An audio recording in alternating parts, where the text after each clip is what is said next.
Welcome to the Explainer. Today, we're not just scratching the surface, we're embarking on a true deep dive, a comprehensive masterclass on one of the most critical and, frankly, most misunderstood issues of our time.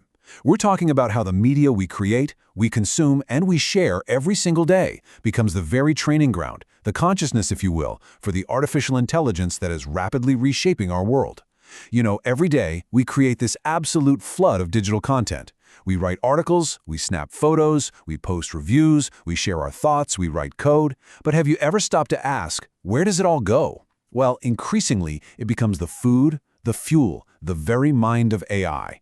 We are going to explore the ghost in the machine. And what we're about to discover is that ghost, well, it's us. So to really wrap our heads around this, we're going to peel this topic back layer by layer, almost like an onion. We'll start right at the surface, with the AI applications you see and probably use every day. From there, we'll descend deeper into the massive troves of data that actually fuel these models. Then we'll get into the weeds of the huge legal fights that this data usage is causing all over the world. After that, we go even deeper to the hidden and surprisingly fragile technical infrastructure that this is all built on. Then, we'll resurface to look at how different countries are trying to govern this future, before finally bringing it all back home to the most important layer of all, our role, your role, in this incredible new world. Let's dive into this. All right, so let's begin at the very top layer. This is the one we all interact with, the one that's all over the news. This is the magical and, let's be honest, sometimes completely baffling world of generative AI. It's become so pervasive, it feels like it has completely captured the public's imagination, really just over the last couple of years. It went from a niche academic concept to a mainstream tool almost overnight. This right here. This is the profound, almost science fiction-like question that platforms like ChatGPT, Midjourney, and others have just thrown right into our laps. For decades, we thought of computers as tools for calculation. They could add, subtract, sort data. They were logical machines. But suddenly, they can do so much more than just compute. They can create. And I mean create in a way we used to think was uniquely human. They can write poetry in the style of Shakespeare, they can compose a symphony that sounds like Beethoven, they can draft complex legal contracts, and they can generate these stunningly photorealistic images from just a few words of text. This is a fundamental shift. We're moving from mere calculation to genuine generation. It's a new paradigm for what a machine can be. So what happens when you push this new creative ability into a really sensitive, complex area like politics? We did just that. We asked an AI model to predict an election. Now, it didn't just spit out a name. It didn't pick a winner. Instead, it did something far more interesting. It performed a kind of learned political correctness, producing this response of really remarkable sophistication. It started by saying it's difficult to predict, a classic hedge. Then, it went on to outline all the factors a human expert would consider. It talked about polling data, economic conditions, cross-strait relations, social issues. It sounded just like a seasoned political analyst. It perfectly, and I mean perfectly, mimics the process of human analysis.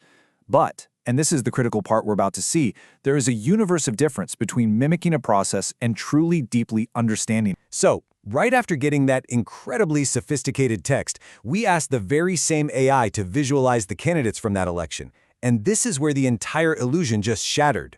What it gave us was fascinating. First, it generated images of 4 complete strangers, not the actual candidates, just generic-looking people who fit the description of politician, waving in front of buildings that don't actually exist. Then, it created a bizarre mouse-cat hybrid, an evil-looking robot, and a very generic stereotypical depiction of a studio student. This contrast perfectly illustrates the critical flaw in today's AI.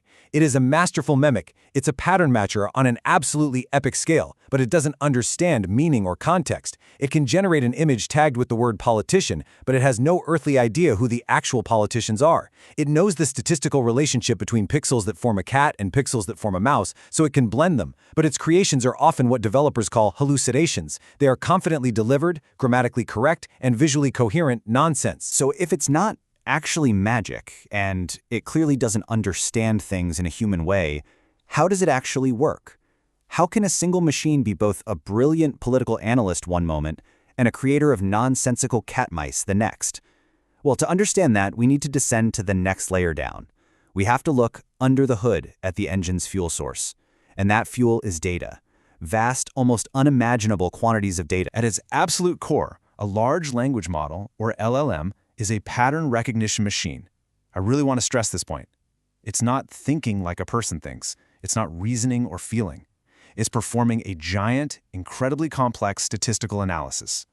When you give it a prompt, say, write a story about a dragon, it's not understanding what a dragon is. It's not accessing a well of creativity. Instead, it's calculating the mathematical probability of what word should come next based on the trillions of words it has already seen in its training data. It knows that after a fire breathing, the word dragon is statistically very likely to appear. It's an incredibly sophisticated prediction of the next step in a pattern, whether that pattern is a sentence, a line of code, or the pixels in an image. So what exactly is this data that it learns from? This chart gives us a pretty typical breakdown. Now look at that huge slice, the lion's share, often over 60%. It comes from something called the Common Crawl. This is a massive, publicly available scrape of the open internet. We're talking billions upon billions of web pages. Think about it. Every blog post, every public forum discussion, every product review, every personal website, it's all in there. The rest is filled out with other massive data sets. Around 20% from digitized books, all the classics, textbooks, modern novels. Then you have about 15% from news and media archives, decades of journalism. And a smaller but crucial slice, maybe 5%, from code, scraped from sites like GitHub. The key takeaway here is this: the AI's mind is a direct mirror of the public internet. Your blog post about your vacation, your comment on a news article, your photos, it's all potential fuel for the engine. And this realization leads us directly to the most critical, and honestly the most dangerous implication of the data layer. The model is only as good, or as bad, as the data it's trained on. This is not some neutral, objective process. The internet is a reflection of humanity, with all of our brilliance, our creativity, our kindness, but also all of our biases, our stereotypes, our anger, and our toxicity. There was an infamous experiment a few years ago where a friendly AI chatbot was released onto Twitter. Within hours, it had learned from its interactions with real people and began spouting vile, racist, and hateful rhetoric. It had to be shut down immediately. The AI doesn't have morals, it doesn't have ethics, it just learns patterns. So if its training data contains historical biases against a certain group of people, the AI will learn and reproduce that bias as fact. If the data is filled with toxic language, the AI will learn to be toxic. It ingests our entire collective culture, warts and all, and it has the terrifying ability to amplify our worst tendencies at a massive global scale. Okay, so let's think about this logically. When you take the entire internet, which is full of copyrighted art, personal stories, trademark logos, and news articles, and you scrape it all to build multi-billion-dollar commercial products, you are inevitably going to start a fight. And that is exactly what is happening right now all over the world. We've now descended into the governance layer, which is basically a global legal and ethical battleground where everyone is trying to define the rules for this new, uncharted territory. The entire massive legal battle really hinges on this one central question. What is an AI company, legally speaking? There are two main models we can compare it to. On one hand, are they like a newspaper, a publisher? A publisher, like the New York Times, curates, edits, and actively chooses the content it distributes. Because of that control, they are legally liable for it. If they print something defamatory, they can be sued. On the other hand, are they more like a telephone company? A neutral platform. A platform is seen as a simple conduit for information. AT&T isn't responsible for what people say over their phone lines. Social media sites have largely been treated this way, shielded from liability for what their users post. The colossal multi-billion-dollar legal question now is, which bucket generative AI falls into? The answer will change everything. Now, this isn't just a theoretical or abstract debate. A real-world court case that happened recently perfectly illustrates this exact dilemma. A major hypermarket, a big, powerful intermediary, just like an AI company, was caught selling decorative couplets for the Spring Festival that clearly infringed on an artist's copyright. The first court ruling came down hard on the hypermarket. They said, "You are liable. You profit directly from the sale of this item, and therefore you have a duty of care to check your products. You can't just wash your hands of the legal risk." But then, the case went to an appeals court, and that decision was completely reversed. The appeals court sided with the platform model. They argued that the hypermarket's process, which was basically relying on guarantees from its suppliers and then taking items down after being notified of infringement, was a reasonable business practice. This is the exact notice and takedown debate that is now raging around AI. Is it enough to react to problems, or do you have a proactive duty to prevent them? And this brings us to the multi-billion-dollar question that is right at the heart of massive lawsuits being filed by artists, authors, and major media companies against AI developers. Let's get specific. If an AI generates an image that is a clear copy of a living artist's unique style using their work for training without any permission or compensation, who is at fault? If an AI generates a false, defamatory news story about a real person, who is liable for the damage to their reputation? Is it the user, the person who just typed in the prompt? Or is it the company that built, trained, and profits from the machine that did the generating? To add yet another layer of complexity to this legal maze, current copyright law is very clear that only a human can hold a copyright. An AI cannot. The outcome of these landmark cases will fundamentally define the economic and legal landscape for all creative work for decades to come. Now we're going to descend even deeper. We're going past the shiny applications, past the messy data, and past the chaotic legal battles, down to the very foundation of it all. This incredibly complex modern AI technology, it all runs on the internet. And the internet itself rests on a foundation that is, frankly, decades old and surprisingly, shockingly fragile. This is the protocol layer. Here in the depths, we find a critical, hidden vulnerability of our entire digital world. While the applications on top, like AI, and the connection speeds, like 5G and fiber optics, has evolved at this blistering, exponential pace, the internet's middle layer has been effectively frozen in time for decades. TCP/IP, the basic language that data packets use to talk to each other, is about 50 years old. DNS, which acts as the internet's phone book, translating names like google.com into numbers, is about 40 years old. And BGP, the Border Gateway Protocol, which acts like a global postal service directing traffic between major networks, is around 30 years old. This static, ancient foundation has a critical weakness built right into its design. So why does the age of these protocols actually matter? Well, it's because they were designed for a much smaller, much more trusting academic and military internet. They operate on a principle that security experts have cheekily called routing by rumor. Think of it like a massive global game of telephone. When a router in, say, New York wants to send a piece of data to Tokyo, it doesn't know the full path. It just knows its immediate neighbors, and it asks them, hey, who is the best path to Tokyo? It then blindly trusts the answer it gets and passes the message along. The next router does the same thing. The entire system is built, from the ground up, on this principle of blind, unverified trust. And what happens when that blind trust is broken, either by a simple mistake or by malicious intent? The consequences can be absolutely catastrophic. And these are not just theories. These are real-world events that have happened. In one famous case, Pakistan Telecom accidentally announced to the world that it had the best, shortest path to YouTube. So the world's routers, trusting blindly, sent all their YouTube traffic to Pakistan, which promptly overwhelmed their network, effectively knocking YouTube offline for millions of people for hours. In another incident, China Telecom briefly hijacked about 15% of the entire world's internet traffic, routing it through China before sending it on its way. And maybe most shockingly, an 8-minute configuration error by a single Google engineer in Japan caused an 8-hour internet outage for banks, railways, and online gaming networks all across the country.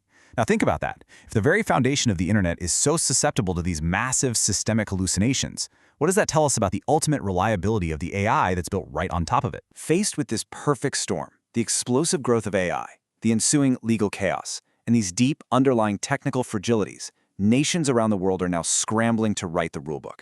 This brings us to the policy layer. We're in the middle of a global race to try and balance the incredible promise of innovation with the urgent need for safety, ethics, and control. What's fascinating when you look at this emerging policy layer is that we're seeing three fundamentally different philosophies at play. First, you have the European Union.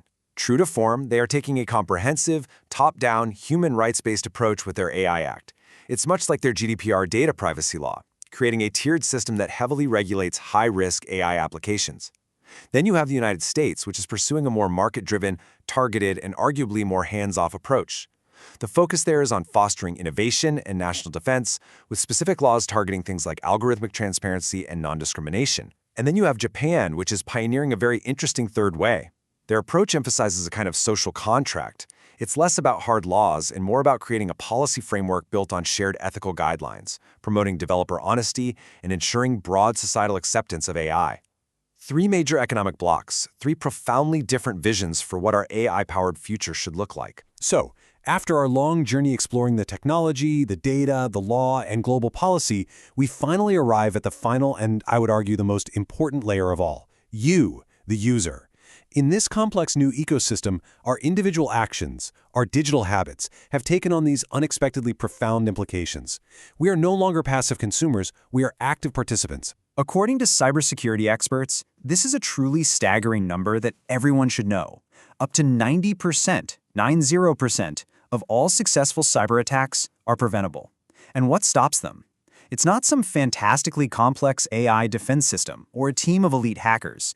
It's something much, much simpler. It's basic cyber hygiene.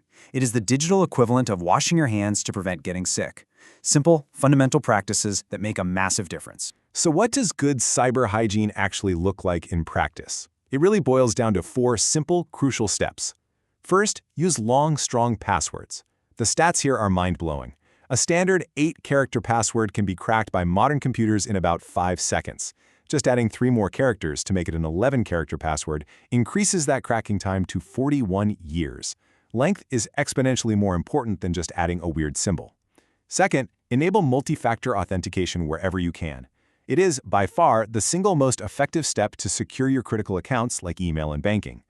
Third, stop reusing passwords. We all do it, but it's so dangerous. Use a password manager. That way, if one site gets breached, the criminals don't get the keys to your entire digital life. And finally, number 4 is a mindset.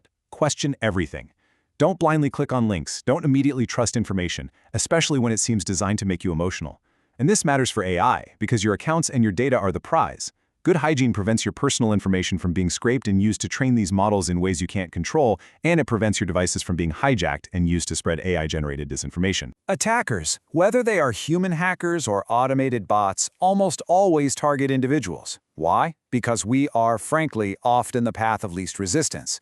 It is far easier to trick one person into clicking a malicious link or giving up a password than it is to breach a hardened corporate server directly. The data shows that over half of all successful attacks are aimed squarely at the end user. But this seemingly depressing fact reveals a really powerful truth. While we may be the weakest link in the security chain, by practicing these simple steps of good cyber hygiene, we can transform ourselves. We can go from being the biggest vulnerability to being the first and most effective line of defense. And this brings us to our final and perhaps most profound question. We've journeyed all the way from the slick application layer down to the bedrock protocols of the internet, and all the way back up to our own role in this system.